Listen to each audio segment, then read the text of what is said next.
Assalamualaikum warahmatullahi wabarakatuh. Alhamdulillahi wa kafa. Assalatu wassalamu ala rasulillahil mustafa wa ala alihi wa ashabihi ahli sidqi wal wafa. Amma ba'du. Fa ya ayuhan nas, usikum wa nafsi bitaqallah. Ittaqallah haqqa tuqatih wa la tamutunna illa wa antum muslimun. Qala Allah ta'ala fi kitabihil karim. A'udzu billahi minasyaitonir rajim. Bismillahirrahmanirrahim. Qul huwallahu ahad, Allahus samad, lam yalid wa lam yulad wa lam yakul lahu kufuwan ahad. Shadaqallahul azim wa shadaqa rasuluhul karim wa nahnu ala dzalika minasyahidin wa syakirin walhamdulillahi rabbil alamin. Hadirin yang dimuliakan, bersyukur kita panjatkan kehadirat Allah. Salawat dan salam kita sanjungkan kepada baginda Agung Muhammad Rasulullah Sallallahu Alaihi Wasallam. Tak lupa kepada keluarganya, para sahabatnya, bil khusus kepada kita semua selaku umatnya, yang mudah-mudahan kita mendapatkan syafaatnya. Amin ya Allah ya Rabbal Alamin. Selanjutnya khatib berwasiat kepada diri pribadi dan juga kepada kaum muslimin, taqullah, bertakwalah kepada Allah, haqqa tuqatihi wa la tamutunna illa wa antum muslimun. Hadirin yang memuliakan, mengawali khutbah Jumat di tahun 2022 ini, mungkin kita awali dengan berdoa. Semoga Allah yang Maha melihat, Maha mendengar, Maha mengetahui, Maha menyaksikan, Maha berkuasa atas segala-galanya, Maha menolong kita dalam setiap kesulitan-kesulitan, baik kesulitan di ranah lahir maupun kesulitan di ranah batin. Semoga tahun ini lebih baik daripada tahun-tahun sebelumnya. Semoga yang belum nikah dapat segera dipertemukan jodohnya dan segera menikah. Semoga yang belum mempunyai keturunan segera diberikan keturunan. Yang sudah punya keturunan semoga semoga keturunannya dijadikan anak-anak yang soleh dan soleha.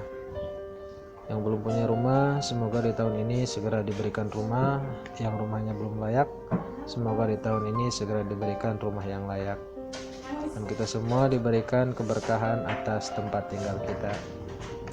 Yang belum memiliki kendaraan atau kendaraannya belum layak, sepeda, motor, mobil, semoga di tahun ini segera diberikan kendaraan dan diberikan kendaraan yang layak.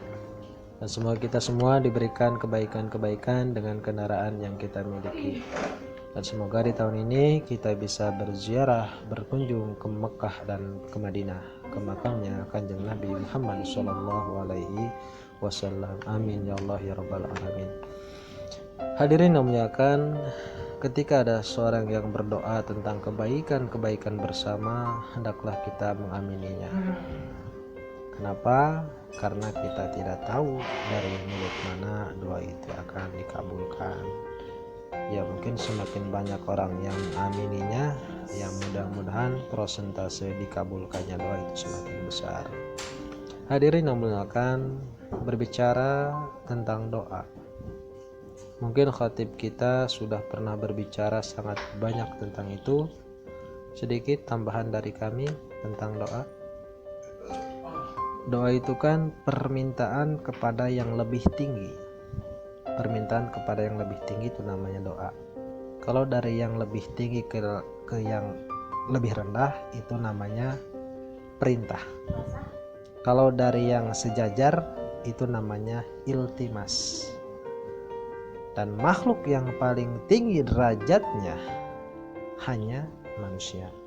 Selain manusia itu kan derajatnya di bawah manusia. Berarti satu-satunya yang di atas manusia hanyalah Gusti Allah. Dalam Al-Quran dikatakan Allahu Somad. Allah tempat bergantung segala sesuatu. Jadi kita tidak boleh bergantung kepada selain Allah. Karena selain Allah itu derajatnya masih di bawah kita. Jangankan ke makhluk lain yang levelnya lebih rendah, bergantung kepada yang levelnya sama, sesama manusia atau iltimas tadi, itu saja kita tidak boleh. Kita bergantung kepada manusia tidak boleh. Kenapa? Karena yang pertama, manusia itu tidak berdaya. Apa buktinya manusia tidak berdaya? Sekuat-kuatnya kita tidak makan, tidak minum selama 3 hari 3 malam saja, itu pasti kita sudah wassalam. Padahal ada binatang yang berbulan-bulan tidak makan. Itu menunjukkan betapa tidak berdayanya manusia. Lalu kenapa manusia tidak bisa dijadikan sandaran? Yang kedua, manusia itu tidak pasti. Misalnya kita berencana ngutang koperasi untuk rehab rumah. Kita sudah menghitung pengeluaran untuk beli alat-alatnya, untuk beli bahan-bahannya sekian, untuk tukangnya sekian. Tiba-tiba kena musibah. Entah itu apa. Dan akhirnya rencana kita jadi tertunda. Bahkan hitung pahitnya bisa gagal. Itu betapa manusia sangat tidak pasti. Ada lagi contoh, misalkan teman sekelas kita waktu masa aliyah, dia nilainya jauh mungkin di bawah kita. Kenapa sekarang dia sudah bekerja dan mempunyai kedudukan yang tinggi di perusahaannya? Ternyata kita tidak bisa menguasai hidup kita ini.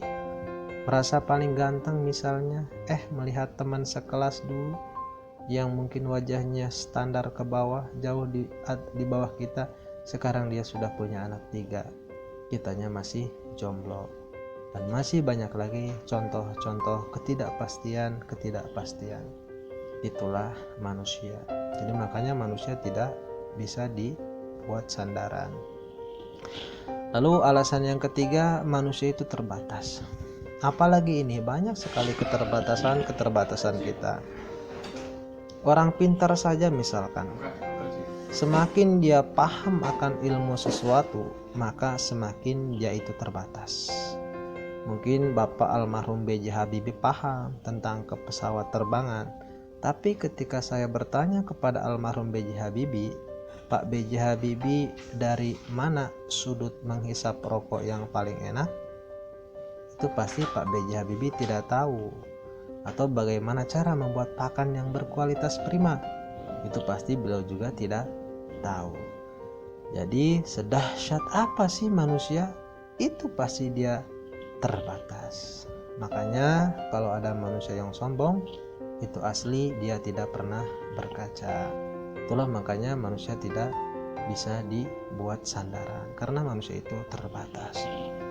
Lalu selanjutnya, kenapa manusia tidak bisa dibuat sandaran? Karena manusia banyak ketidakpastian, ketidakmungkinan. Ini mungkin tidak usah kami jelaskan. Banyak sekali hal-hal yang tidak mungkin dalam hidup kita ini. Misalkan kita berencana besok kita akan menjadi presiden menggantikan Pak Jokowi, ya itu kan tidak mungkin. Atau misalkan kita mempunyai keinginan, Pak, saya ingin menikah dengan artis Korea yang kaya, yang cantik, yang populer, itu kan juga tidak mungkin melihat kapasitas kita seperti ini. Jadi manusia itu banyak sekali hal yang tidak mungkin, terbatas, tidak pasti, dan juga tidak berdaya. Kalau kita mengandalkan diri kita saja, ya pasti kita sudah putus asa. Diri kita ini sebetulnya sama sekali tidak bisa diandalkan tanpa bantuan yang di atas atau Allah. Maka jalan satu-satunya kita itu harus selalu connect dengan yang di atas, dengan Allah, untuk mengatasi ketidakberdayaan, ketidakpastian, keterbatasan, dan ketidakmungkinan. Dan salah satu caranya yaitu dengan berdoa. Ya, mungkin itu saja khutbah singkat yang dapat kami sampaikan. Mudah-mudahan ada manfaatnya. Barakallahu li wa lakum, wastaghfirullahaladzim li wa lakum, wa lisairil muslimin wal muslimat wal mu'minin wal mu'minat, fastaghfiruhu innahu wal ghafurur rahim.